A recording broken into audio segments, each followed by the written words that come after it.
Duşanbe günü Türkmenistanyň döwlet medeniýeti ýurdun konstitusiýasyna üýtgetmeleri we goşmaçalary girizmek hakynda Türkmenistanyň Konstitusion kanunynyň taslamasyny çap etdi. Prezident Gurbanuly Berdimuhammedowyň teklibi esasyna ýurdun kanun çykarjylgyny iki palataly görnüşe geçirmek gödeňine tutulýar. Täze kanun taslamasyna laýyklykda täze parlament milli geňeş atlandyrylýar we ol iki palatadan halk maslahatyndan we meclisden ibaretdir. Halk maslahatynyň agdalygyna her welaýetden we welaýet hukukly şäherden 8 wekil saýlanýar. Şeýle-de 8 agda prezident tarapyndan bellenilýär. Jemi 56 agdalyk halk maslahatynyň düzümine 30 ýaşy dolan, ýokary bilimli we soňky 10 ýyllykda Türkmenistanyň hemişelik ýaşaýan Türkmenistanyň raýaty saýlanyp ýa-da bellenip bilinir. Prezident öz belleýän adamlarynyň ygtyýarlyklaryny möhletiniň öň ýatyrmagy hukukludur. Täze kanun taslamasyna görä prezident haýsydyr bir sebäbe öz borçlaryny ýerine ýetirip bilmese, täze prezident saýlanylýança onuň ygtyýarlyklary halk maslahatynyň başlygyna geçýär.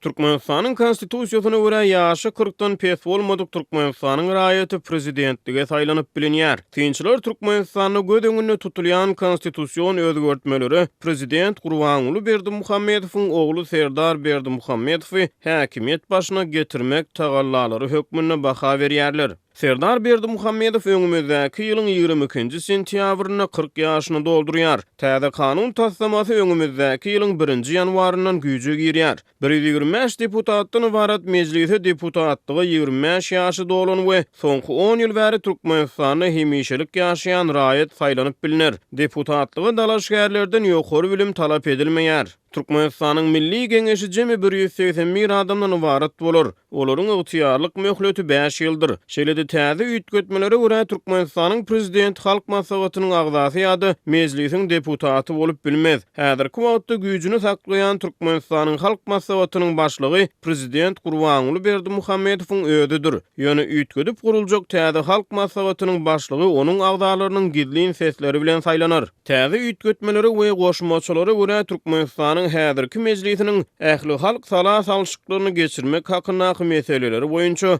şeýle-de prezidentiň teklibi bilen ýokary kadyýetiň başlygyny baş prokurory, içeri işleri we adalet ministrleriniň wezipe bellemek ýaly kagyz ýüzündäki ygtyýarlyklary täze parlamentiň ýokary palatasyna halk maslahatyna geçýär. 24 fevralda anonim şertlerde Azatlyk radiosy bilen gurrundaş bolan bir ýerli synçy täze konstitusiýon reformalaryň käbir günwatar ýurtlaryň täsiri bilen durmuşa geçirilýändigini öňe sürdi. Aşgabatyň döwlet dukanlarynda 60 teňgelik resmi narxdan satylýan çöregiň gytçylygy saklanýar. Bu arada Azatlyk radiosynyň Aşgabatdaky habarçylary aýdýarlar. Döwlet dukanlarynda 60 teňgelik arzan büýujet çöregi ýetmezçilik edýär. Ýerden ony dessine satyn alyp gutarýarlar. Köplenç onuň hili pes bolýar diýip 24 fevralda Azatlyk habarçysy ma'lum etdi.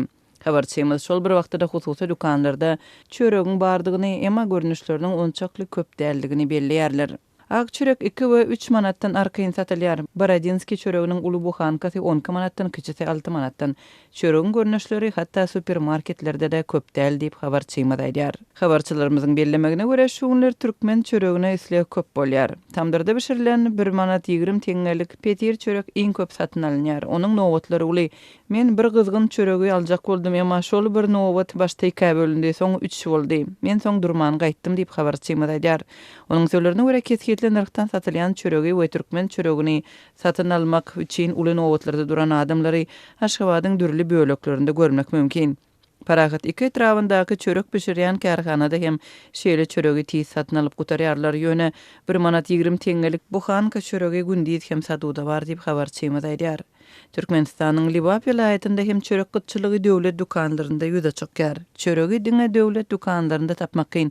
Hususy dukanlarda çörek näçe diýsen bar 4 we 8 manatdan. Emma bu ýaşaýjylaryň köpüsi üçin iňen gymmat diýip habarçymyz 24 fevralda Lebaplydan habar berdi. Türkmenistanyň ýylatyňçy mesagada çekýän uly nowatlary garamazdan döwlet tarapyndan ketgitlenen narxdan satylýan azyk önümlerini satyn almaga finansiýarlar. Agyr ykdysady şertler we işsizlik zerarly ýylatyň uly böleginiň maddi ýagdaýy gitdigiçe ýaramazlaşýar. Bu ýagdaýda döwlet dukanlarynda kesgitli narxdan satylýan haritlar ýylat köpçüliginiň gün görmek üçin ýeketäk mümkinçiligi bolýar. Iň köp satyn alynýan azy önümlerini çörek, un, ýurdun içinde öndürilen paxta ýagy we daşary ýurt, günebakar ýagy, ýumurtka we doň towuk buğdy emele getirýär. Habarçylarymyzyň sözlerine görä, şunlar ösümlik ýagy we ýumurtka döwlet dukanlarynda tapdyrýar, ema çäklendirilip satylýar. Ýene de ösümlik ýagy tolupdy. Ema edildi häzir bir çüýşetini 13 manatdan döwlet dukanlarynda satyn alyp bolýar. Ýönediňe ertirlerine we satywa köp çykarylmaýar. Hususy dukanlarda arkyn satylýar, bir çüýşesi 16 we 20 manat aralygynda. Ahal paxta ýagy satuwda ýok, emma gawa goýulyp satylýan paxta ýagynyň litrini 2 manat 80 teňeden satyn alyp bolýar. Ýumurtka döwlet dukanlarynda 30 sanasy 15 manada satylýar, şeker ertirlerine satylýar.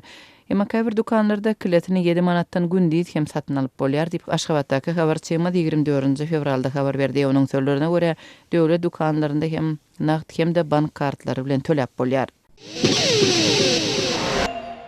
Lebaply vilayatynyň büjet işgärlerine anyny günleri juma namazyna barmazlyk we iş ýerinde namaz okamazlyk tabşyrylýar. Bu waka prezident Gurbanoğlu Berdimuhammedowyň Lebaplyga sapar edip vilayatyň täze baş mescidini açan mahalyna gabat geldi. Juma namazyna barmazlyk we iş ýerinde namaz okamazlyk barada vilayatyň bilim, medeniýet, saglyk goraýyş, harby we hukuk goraýjy bölümleriniň işgärlerine tabşyrylypdyr. Häzir kim mescide baryp ele düşse, onu olara meýletin işden çekilýänligi barada arda yazdırıljakdygy duýdurylypdyr. Häzir büjet işgärleri işden çykarylmakdan gorkup, uly töwekkelçilik bilen mescide barýarlar diýip, howpsuzlyk aladalar sebäpli gizlinlik şertinde söhbetdeş olan habarçy 24 fevralda gürrüň berdi. Dürli pudokda işleyen Lebaply büjet işgärleriniň ençemesiniň Azatlygyň habarçysyna aýtmagyna görä, edara kärhanalaryň ýolbaşçylary bu barada ýanwar aýyndan duýdurup başladylar. Ýöne dilden berilen bu duýduruşyň sebäplerini düşündirmeýärler. Häzir çenli mescide barýanlara haýsydyr bir çäre görülendigini eşitmedim. Ýöne käbir büjet işgärleriniň sözüne görä, mescitlerdäki organ işgärleri häzirlikçe olara duýduruş berip, seresap bolmaklaryny tabşyrmak bilen çäklenýärler diýip habarçy belledi. Azatlyk radiosu ýokarda aýdylanlar barada Lebaply vilayat häkimliginden we Milli Howpsuzlyk ministrliginiň Türkmenistanyň müdürliginden kommentari alyp bilmedi. Ýöne bu waka prezident Berdimuhammedowyň Lebaply vilayatynyň administrativ merkezi Türkmenabad şäherine baryp, Sewitiň täze baş mescidini açan mahalyna gabat geldi. Türkmen Döwlet Habarlar Agentliginiň maglumatyna görä 21 fevralda açylan bu mescidiň binasy 2 gatdan ibaret bolup, bir wagtyň özünde bu ýerde 3000 adam namaz okap bilýär. Şeýle hem mescidiň gapdalynda 500 orunluk sadaka jaýy, 50 orunluk mehmanhana we awtodurolga hem gözüňünde tutulupdyr. Azatlygyň habarçysy bilen söhbetdeş olan Lebaplylaryň ençemesi bu mescitleriň diňe siýasat üçin planynyň gurduran mescidi diýen at galdyrmak maksady bilen gurulýandygyny aýdýarlar. Konstitusiýa laýyklykda dünýäwi döwlet bolan Türkmenistanyň Baş Kanuny ýurt raýatlarynyň din azatlygyna kepil geçýär. Dine uymagyň, dini däp desturlaryň we geyimleriň gadagynçylygy kanunlarda agzalmaýar. Muňa garamazdan ýurt raýatlarynyň iş ýerinde namaz okamagyna ýa mescide gatnamagyna garşy çäre görülýändigi, dine uýan raýatlaryň basyşlara we iýdarlamalara sebäwar bolýandygy barada Azatlyk radiosynyň ýerli habarçylary we çeşmeleri indi ençeme ýyl bäri habar berip gelýärler. Geçen ýylyň dekabrynda Mary vilayatynda biometriki pasport üçin sakkally ýa-da çala ösgün sakkally suraty düşen raýatlaryň Milli Howpsuzlyk ministrliginiň raýat eşikli howpsuzlyk işgärleri tarapyndan soragy çekilýändigini Azatlygyň habarçysy 27 dekabrda habar beripdi. Halkara hukuk toparlarynyň we günwatar döwletleriniň ýaýradýan hasabatlarynda Türkmenistan dini azatlyklary basgylamakda ençeme ýyl bäri tanqid edilýär.